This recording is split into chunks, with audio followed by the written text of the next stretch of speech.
गंगा माई से मंगले रहनी जोड़ा जोड़ा बेटा। गंगा माई से मंगले रहनी जोड़ा जोड़ा बेटा।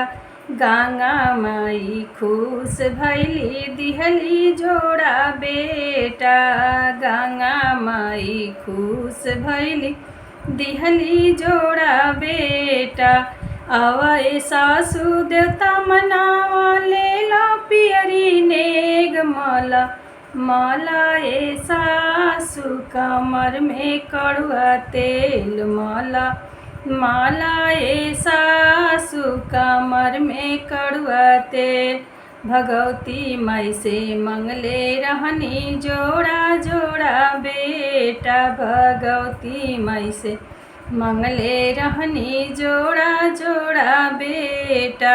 भगवती माई खुश भैली दिहली जोड़ा बेटा। भगवती माई खुश भैली दिहली जोड़ा बेटा। आवा एगो तीन मेवा बनावा कंगना लेला नेग माला। माला ए सासु कमर में कड़ुआ तेल माला।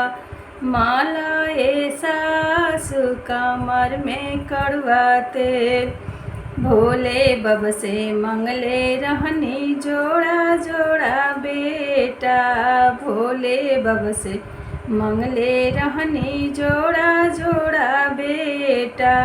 भोले बाबा खुश भैले दिहले जोड़ा बेटा। भोले बाबा खुश भैले दिहले जोड़ा बेटा। आवा ए नानद थाली बजावा लेला हरवा नेग माला।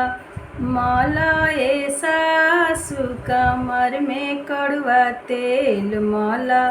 माला ए सासु कमर में कड़ुआ तेल।